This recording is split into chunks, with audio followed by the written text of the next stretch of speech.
Hi, and welcome to Drafting Compliance. I'm Kane. He's Tom. And I've noticed, Tom, this is our 6th episode of Drafting Compliance. There's that many Star Wars movies, right? Oh, at least. I mean, it depends on what you consider canon in Star Wars, right? So if you're gonna take into account the animated movies and some the Christmas special maybe, Christmas but after the one with the sure. Ewoks, it's pretty much just they're dead to me. Anyway, today we're talking about, last episode we talked about the incident response policy and the incident response control family. Today we're talking about awareness and training, but as always, we're also talking about beer. Tom? We are always talking about beer. We had a little bit of mix up in our beer delivery service, so we didn't get in sync. So I thought we would try one of the sort of mega craft beers out there. So this is Sierra Nevada, which is a unbelievably good brewery. If you are not familiar with Sierra Nevada, it's in California. I think it's in Chico, California. They make a number of really great beers. So today we're drinking Hazy Little Thing, and I'm going to tell you beforehand, Kane, this is something that's in my fridge almost all the time. Okay, got it. This has never been in my fridge before, but I will say I like the petite size compared to some of the other things we've had on the show previously. I approve of this size. Yeah, these are sensible 12 ounces. It's 6.7% ABV. This is what is known as a New England style IPA. That sounds familiar. It's going to be hazy and a little balanced with like a citra. Oh, and here you are pouring it already. Okay. I am already pouring. All right. Well, okay. I was looking at it and thinking, okay, well, at least it's not as dark as the last one. Or I couldn't even shine my torch through it. I found with you, Kane, that darkness just doesn't matter. It's all going to taste like something bad to you, I think. But I would be curious, because I've drank this several times. I would be curious for your nose on it and kind of what you see. And it smells like oranges. Yep. You're gonna definitely have a citrus, oranges and I don't know, maybe a little pineapple. What is that? Star anise, maybe, and something else there too. It's not pineapple. It's more peach for me. Peach, yeah. I always think it has a little bit of an overripe pineapple smell to it. Overripe pineapple. You're not really selling me on this, Tom. Yeah. You know how how pineapple gets really sweet and squishy when it gets a little overripe? Yeah. That's what it smells like to me. Yeah. Okay, cool. All right. Again, a beautiful head on it. It's very hazy, so it's not like a lager that you can see through. Let's taste it, because I'm excited. I want to know what you think of it, Kane. Okay, I'm going to be calling your baby ugly yet again, Tom, I suspect. Let's see how this goes.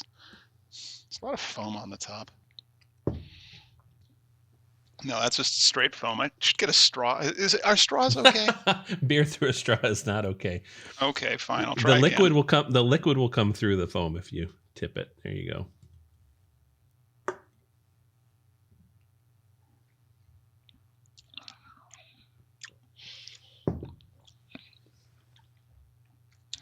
That's the best face you've made yet. I was thinking when you drink a lot of red wine, you get acclimated to tannins and how some have more bite and they're a little drier than others. I don't know the terminology here, but this is not as beer-like as the other beers. It doesn't have that this is beer to it. I don't know how. I'm probably doing a terrible job of explaining it, but it's got a similar feel to it. Like this is closer to a rosé in terms of beer as opposed to a red wine. It's thank goodness not a white wine, because that doesn't exist till Memorial Day. But it's not. It's not massively offensive. Yeah, I'm encouraged. I mean, typically New England style IPAs are very balanced. It's usually balanced with a citrus note of some kind. It's usually quite hoppy, although this one is not by any means the hoppiest IPA that I've ever had. Definitely a peach aftertaste, which I guess if you're good with peaches, it's fine. This is way better than that. This is better than that pecan pie one that they lied to me about on. Awesome. Which Well, I'm going to mark this as a win. We'll hold off on actually rating it, but that's true. That's true. Well, in the meantime, we're here today to talk about the awareness and training. And I think the first part of this, the easy part of it, Tom, is to really write a policy um, for awareness and training, right? that's correct. And I will say, in terms of policy writing, which I've done a lot of in my career, and I assume you have done as well, this is one of the easier policies to write. There's not a lot of meat to consider. You have to define essentially what you're doing for new users, what you do for existing users, how often you're doing it, and then you define the types of training in which you're going to provide those two groups. So it's not particularly burdensome. I think in terms of our policy language, even with all of our standard bits and pieces, this is about a 3-page policy, which, if you know policy and there's lots of standard language in it, that means it's a pretty short policy. Well, I don't know. I mean, I've always felt that if I could get policy into a tweet, like the 280 character tweet, like that would be ideal, but I have yet to get it that small. And mostly that's because governance, less words mean it's easier to pass. Yeah. Yeah. Oh, for sure. There are, in all FedRAMP policy, there is standard language that you have to have in it. You have to have roles and responsibilities defined. You have to have management commitment defined. You have to have your review schedule for the policy defined. You have to have non-compliance defined. So all But all of of that's these, boilerplate, right? I mean, if you can, yep, if that's at least 2 yep, pages of boilerplate, I'm hearing the rest of this is still quite succinct.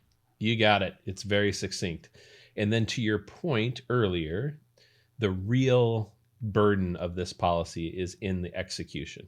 So you have to, much of your policy, once you configure it, or much of your controls, once you configure it, it's just you monitor to make sure your configuration doesn't change. With security awareness training, you have to do this on a reoccurring basis. You have to refresh the type and content of that training pretty regularly to reflect changing threat landscape and perhaps new tools in your environment and those kinds of things. And then you have to follow up to make sure that those users are all getting that training at the appropriate time and completing it within the appropriate window. So when I was reading 853A beforehand, which is my cheat sheet really for getting ready for this show to remind myself of what's in. And it's not only security training and it's not just administrators, which is what people might initially think, but there is security training in there. There is privacy training in there, which I'm sure our attorneys who watch the show will be excited about. But there's also APT literacy, advanced persistent threat literacy, and that needs to be disseminated not just to system administrators or system users, but it also has to go to, I think it's managers and senior executives well, right, Tom?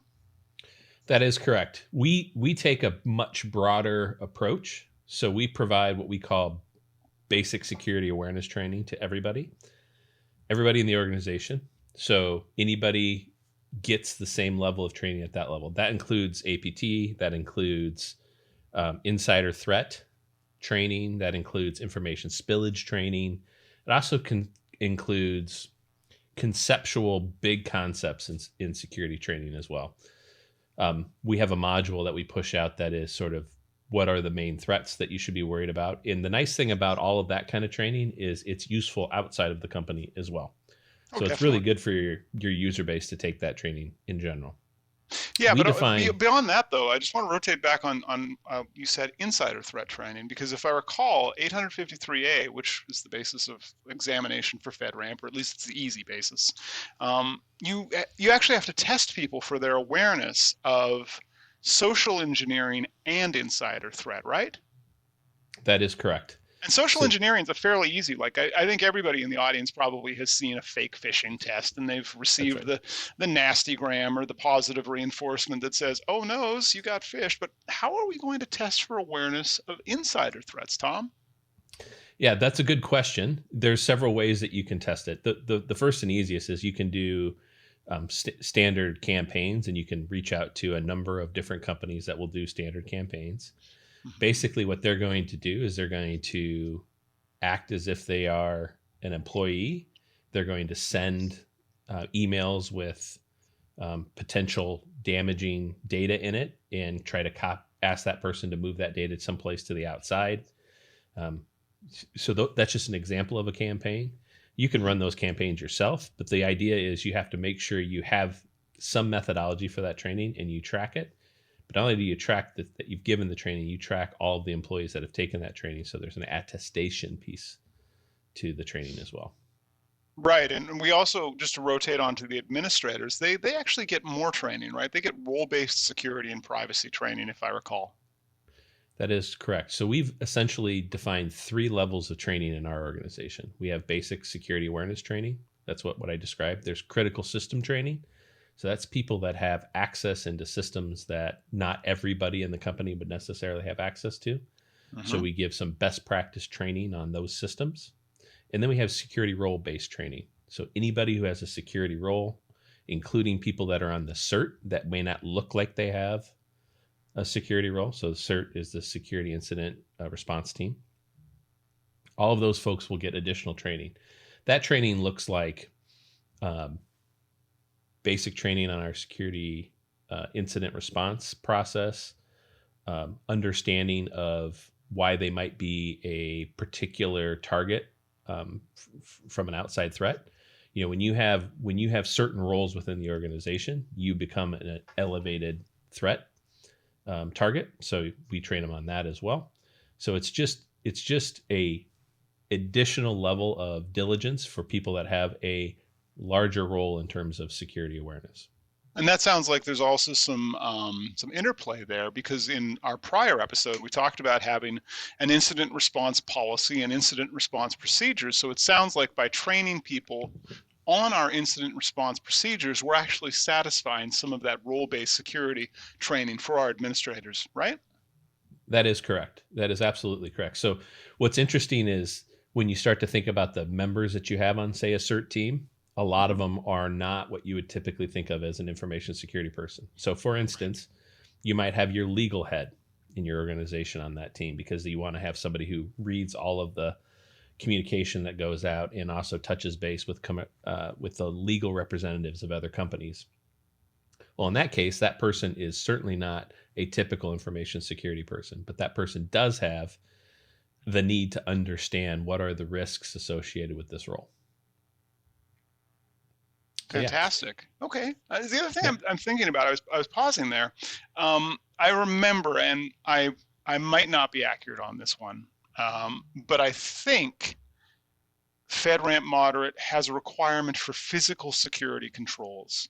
And given that we are a cloud-first organization and we're really using a lot of, almost exclusively cloud technologies, it's not like we've got some data center somewhere.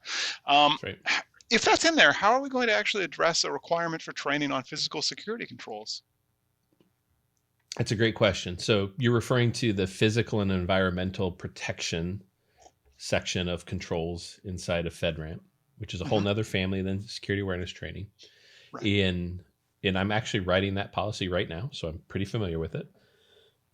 So that deals with a whole bunch of bits and pieces that we don't necessarily have in our environment, but you might have in your environment if you're a different kind of company. How we are handling that is we are talking about what the controls should be, and we're talking about how those controls are satisfied in a cloud environment.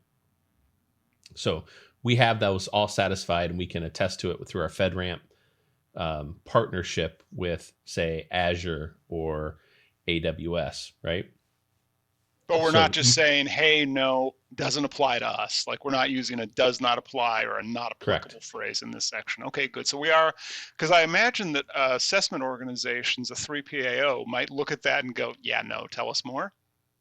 Correct. So we want to tell them more ahead of time. We want to try to cut off those conversations. And then in terms of how do we train on that, right? There are some pieces that you want to pull out of physical and environmental protection and still think about in the world of cloud. So you still have, just like you have lessened access to your physical data center, you have lessened access to your virtual data center, which is in our case Azure. So Azure has a umbrella council for configuring new assets and deploying new containers and all of that. We still provide controls to that area that we don't provide to, or that we would provide similar to in a physical data center. And then we train on the policy. So all of our policy gets pushed out to the folks that need to understand and read it. Mm-hmm. So policy becomes a piece of our training strategy. So the other thing that I know that's in there, and I'm thinking of training on policies myself, we're required under FedRAMP Moderate to collect training feedback, not just attestations that they read the policy, not just I don't know, some marker showing that yes, they played through, they scrubbed through to the end of the video, but we're actually supposed to collect training feedback on whether or not, you know, they liked it and they thought it was useful, or maybe not so much. How are we gonna approach that, Tom? Are we gonna use some kind of system? Or are you just gonna take, like, are you setting up an inbox for this? How's that gonna be addressed? Yeah, that's a really good question. And it's important to understand that, especially at scale, managing your training program becomes somewhat of a burden if you don't try to automate some pieces of it. So I recommend using an LMS, a learning management system. Mm-hmm. That learning management system will present your training. It will track the training, meaning it will understand what percentage of your organization has taken it and who has and has not. But it will also provide all of the mechanisms for attestation and feedback. So if you have a good LMS system, you have that built right into it. If you happen to not have an LMS system, you're going to have to track that another way, and it's going to be manual. So you're likely going to have things like a sign-in form, digital or physical, and you're going to have a feedback form, digital or physical. And you're going to have to collect all those, organize all that, and put it into proof for when you get audited. Right. And then it's you said when, not if, which I kind of love about that attitude of we are building a machine here to be able to collect proof and present that proactively to auditors and assessors. Correct. Fantastic. And in our instance, you know, we use our own platform, Hyperproof. And so I have connected Hyperproof directly to our LMS system, and it pulls all that proof for me. Fantastic. So that's less burdensome for you. Although you might have to ask people, like, what did you think of the training? What did you really think? Tell me. Yes. Well, speaking of getting into opinions, we should probably get to the beer review. I'm looking at the clock here. Don't want to keep on everybody here. Can we move to beer reviews? I'm always ready.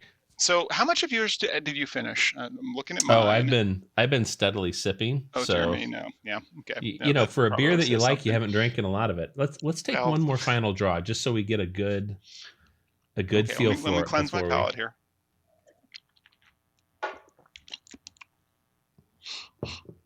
That's a good beer. You know, it's the nose of it has changed. Well, it's gotten a little warmer. It's less fruity on the nose, actually. I'm not detecting the citrus anymore. The overripe pineapple still comes through.